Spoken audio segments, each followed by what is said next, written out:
For a while before this whole coronavirus pandemic hit, I was meeting up every couple weeks with a guy who was studying to become an ordained minister.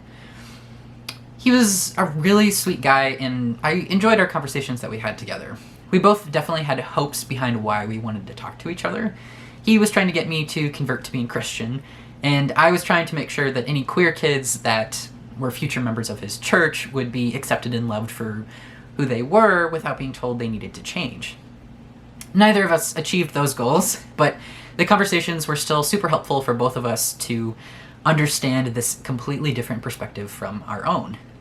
I wholeheartedly believe that being trans or gay can very easily be argued as not a sin. He disagreed and believed that someone who accepts Jesus into their life should be able to suppress that part of themselves.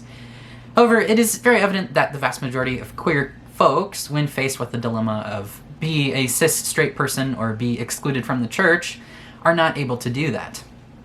Those who need religion in their life are going to be immensely unhappy and have an internal struggle that will be a source of great pain for the rest of their life. Or even more likely, they're going to leave organized religion altogether. My friend described accepting Jesus into your life as the solution. By following that path that religion lays out, you'll be successful in finding peace and solace in reaching heaven.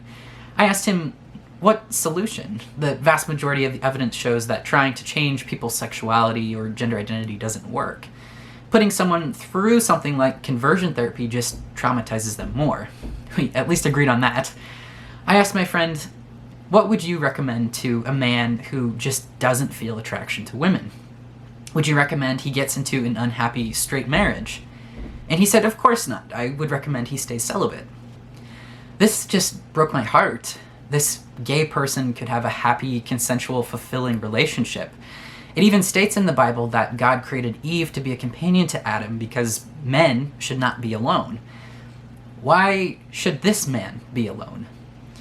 This is all leading to the thing I would like to talk about today.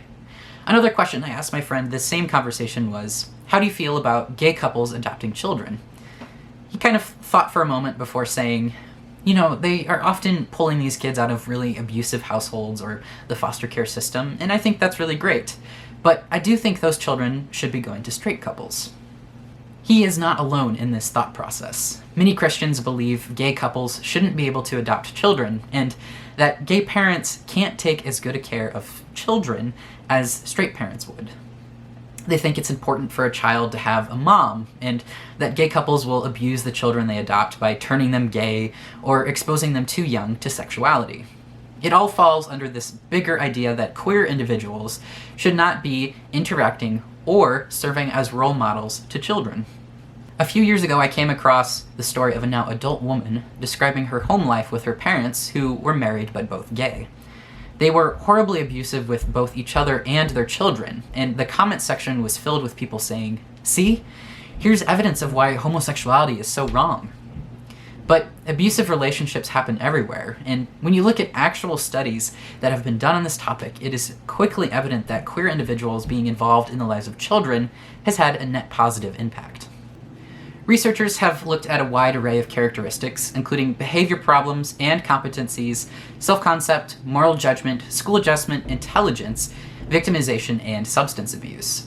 Even when looking at all of these different factors, 3 separate studies were not able to find any major difference between children of straight couples and children of gay couples. Research that looked at teenagers and measured their anxiety, depressive symptoms, self-esteem, delinquency, and their use of tobacco, alcohol, or marijuana found the same results.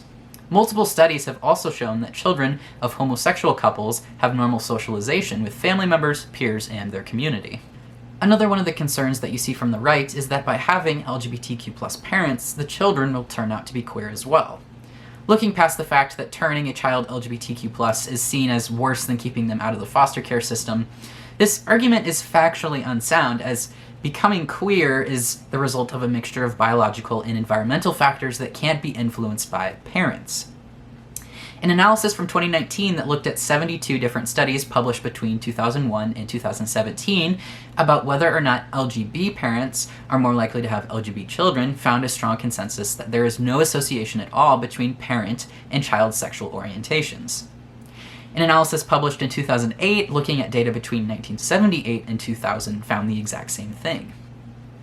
2 studies published in the late 1980s found that there are no differences in the development of gender identity and gender role behavior among children of queer parents. The vast majority of children born or adopted by LGBTQ+ couples grow up to be cisgender and heterosexual, just like the overarching population.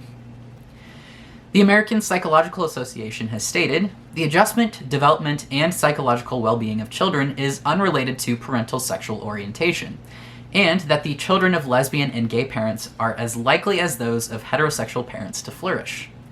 The American Bar Association, the American Medical Association, the American Academy of Pediatrics, and the National Association of Social Workers have also all adopted policies that oppose discrimination against LGBTQ+ parents and are very supportive of queer parents adopting.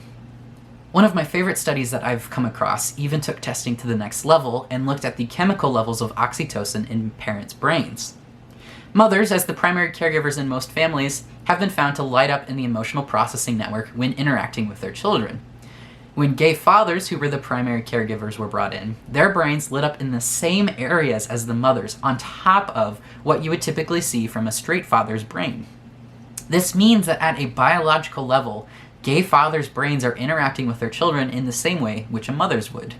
Queer individuals don't only function in the lives of children as parents, however. They are teachers, grocery store cashiers, pediatricians, and daycare workers.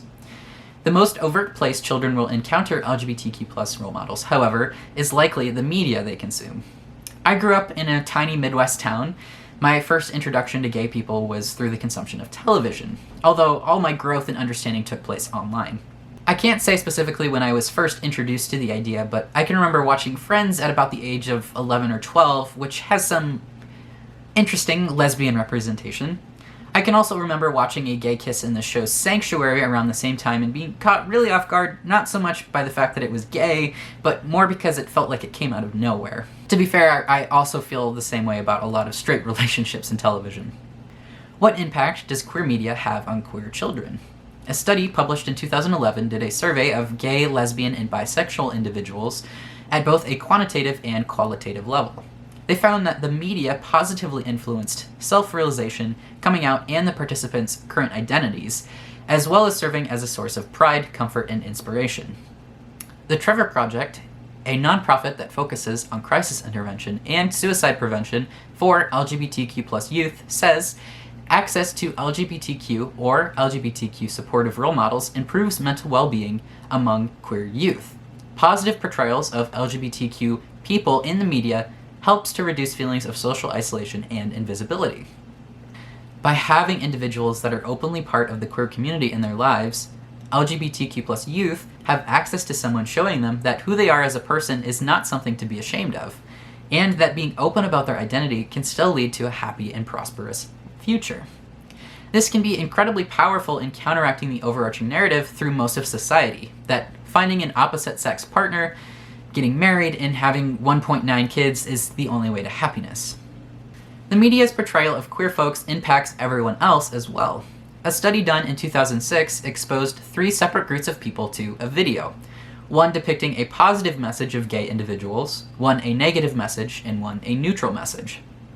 The positive and negative groups both showed significantly different attitudes that matched the video that they were exposed to weeks later when followed up with.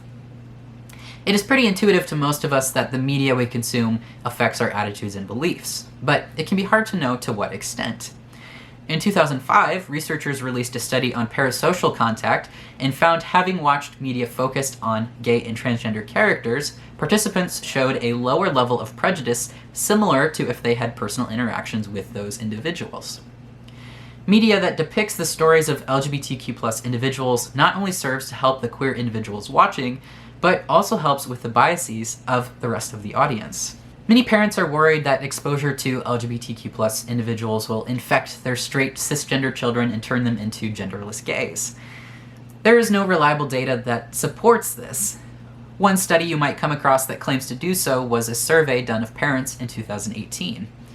This survey claims that there is an epidemic of rapid onset gender dysphoria.